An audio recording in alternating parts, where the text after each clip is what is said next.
Angular comes up with the new features with the newest version 16.1. So Angular 16 is having a lot of features which is very useful, and a user perspective, developer perspective, and finally a security perspective as well. So let's see it one by one. Some of the features in Angular 16, like server-side rendering, hydration enhanced. So this is like an Angular universal hydration enhanced feature. Hydration enhanced means what? It just load our component or a DOM.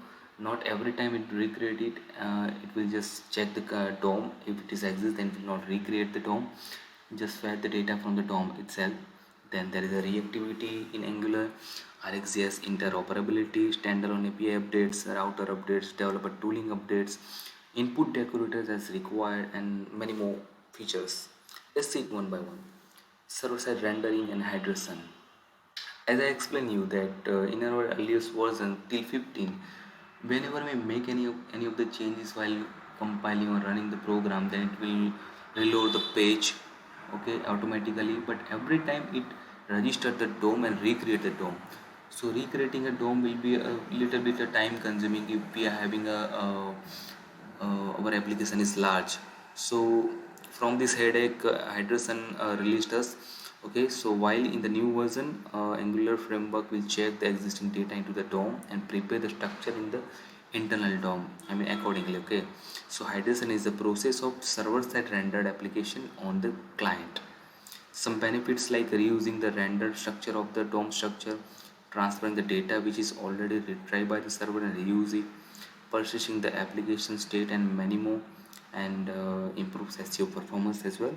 So iteration improves the performance by reusing the structure of the DOM rather than recreating. Without hydration enabled, server-side rendered application will destroy the DOM and recreate it. Now let's know how do you enable the hydration in Angular. So to enable the hydration in Angular, first of all we would require to have our application server-side rendered application like an Angular universal. Rather than if we are not having any server-side rendered application, then we will not have this feature available. Okay, so to enable this feature, we would like to have a SSR feature. Also, if we are having this SSR feature, server-side render feature, then if we want to enable it, then we can enable it with the base module or base component, or by bootstrapping the component. Okay, so let's say an example, I am having one module, app.module.ts, which is a base module where I can bootstrap the application with base component and write providers as provide client hydration.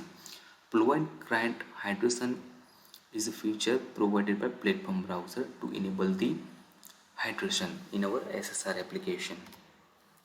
What needs to be take care? Okay, if we use hydration into our application, then what should be the step we must follow? Like if we are manipulating the DOM, then in this case hydration will cause an issue. Okay, manipulation means what? Our DOM will change dynamically frequently. Dynamically change means it change the hide change or hide the elements dynamically, or remove the elements or add the elements by adding the JavaScript or selectors. So in this case our manipulation, I mean hydration will not work.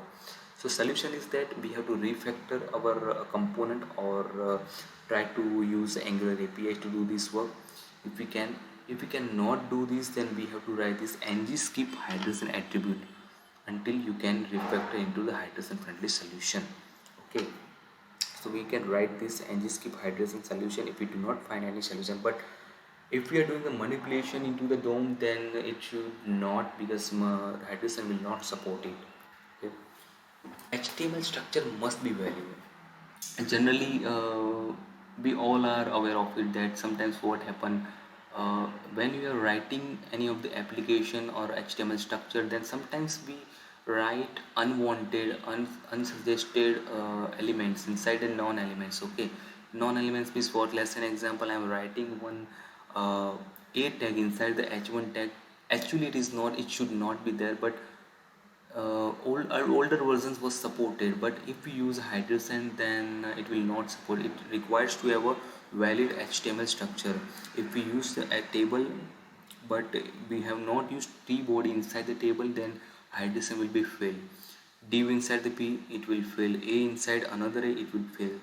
There will be many more examples. So HTML should be valid, must be valid, not should be, must be valid if you use hydration feature there. Okay, then preserve whitespace feature must be set to false as it is not fully supported.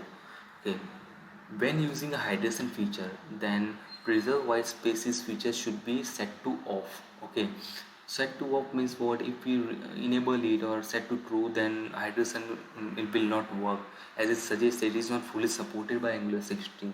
Okay, if you want to make it use, then we'll wait for the new launches for this preserve whitespaces, but until, make it false and use the hydration.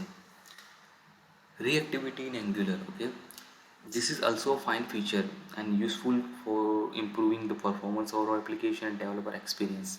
So it is entirely backward compatible and enables some of the features like fine grained reactivity, which allows us to check the changes only in affected components.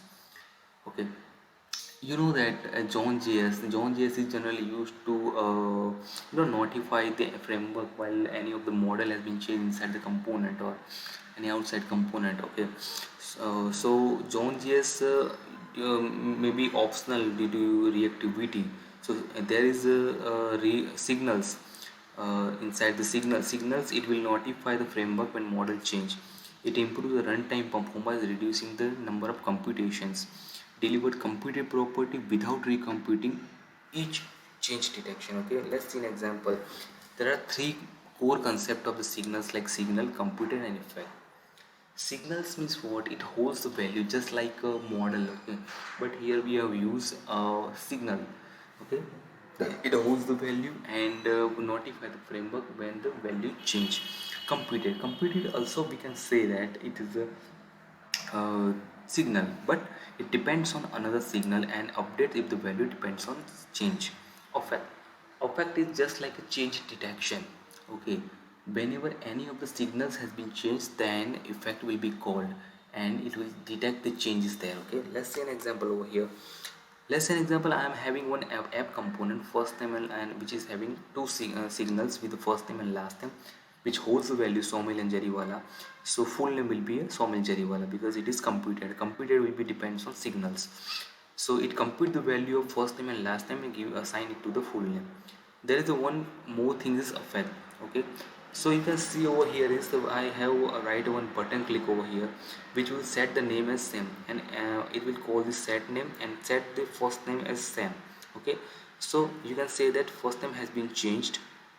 Whenever the first name has been changed, then it will call this effect because change has been detected. Whenever the change has been detected, effect will be called, and effect will be called, so it will write console into the browser like change name change to full name. Full name will be computed value of first name and last name. Earlier it was having Somil and Jariwala, but now on the click of the set name button, on the click button, it changed to name change to Sam. This is the Sam and Jariwala. Okay.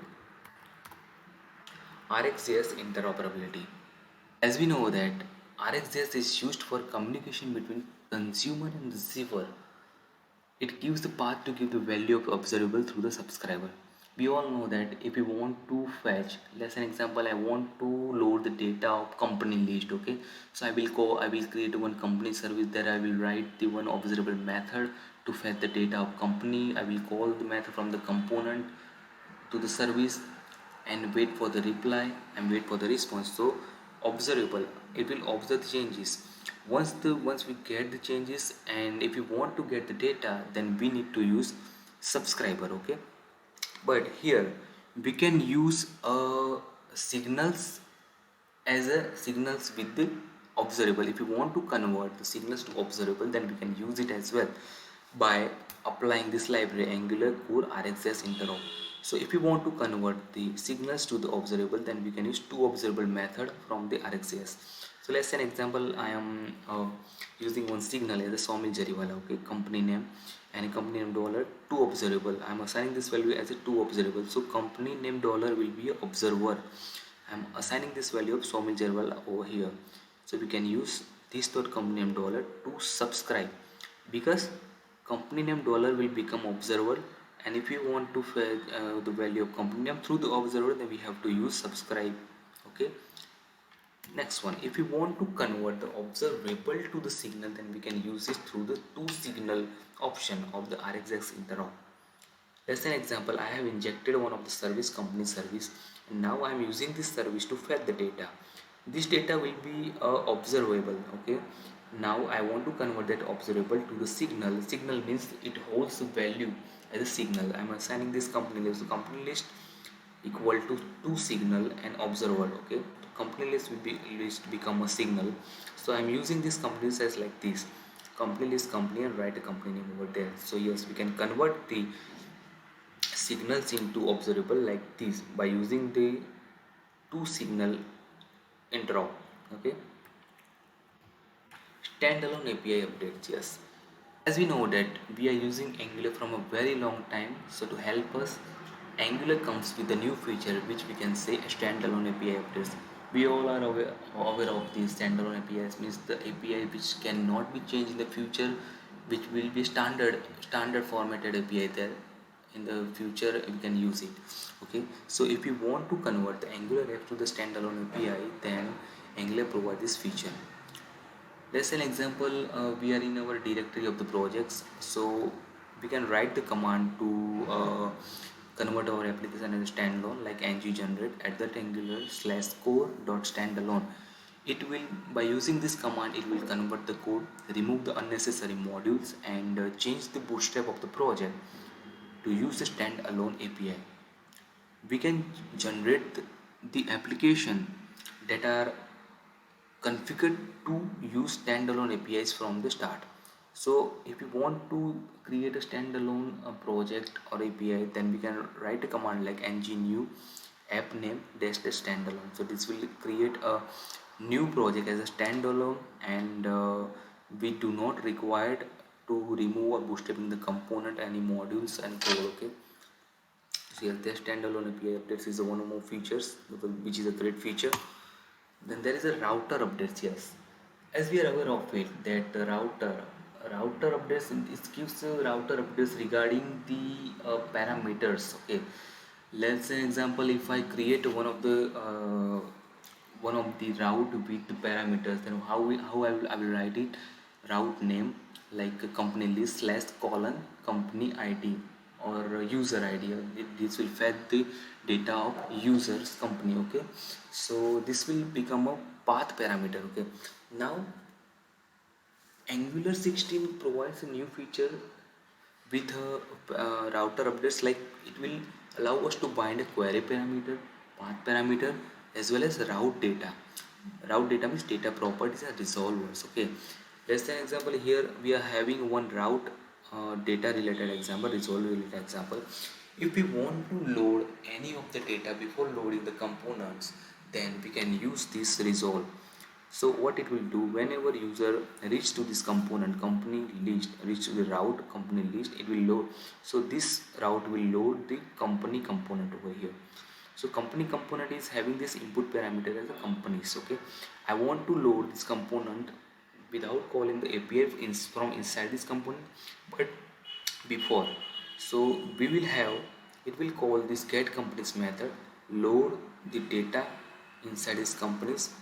If we use the resolve over here, then we can use that companies related data inside the company components. So when we load our component, then it will automatically load the company's data over here by calling this resolver. Okay, we all are aware of it into the JavaScript versions. Okay, so this is the new feature, router update. Then one more feature is the input decorators. As we are aware of it, that input decorators are generally used to make a communication between the parent and child. So let's say example, I am having one user list component, and inside I am using a table component. Okay, table, so table will be a child component of that parent component of user. Okay, so inside the table I will pass many more parameters. Okay, parameters like input decorators parameters. So inside the table component I am having one at the rate input parameter decorator, at the rate output event emitter.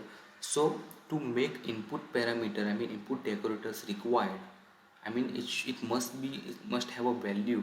If we use that component, then we can use required over here. So yes, this feature also provided by Angular, so we can use like this at the rate input required true any property and string.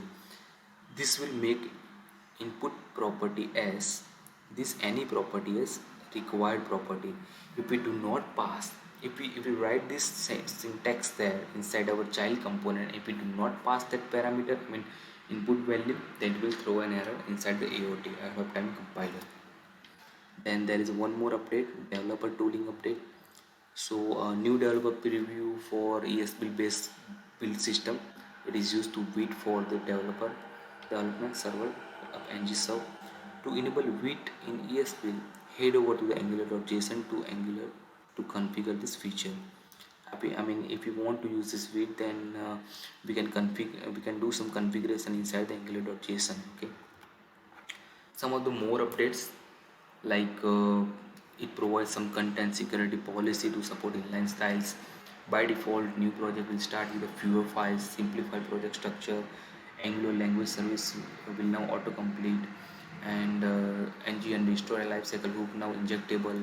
So many more features are available. Okay, if you want to know each and every feature, then we can visit to the angular.io with the latest version. There they have described very deeply there if you want to go there. Okay, so yes, these are all features provided by the newest version of Angular 16. So please see it once you get a time and learn it from here. Okay, thank you.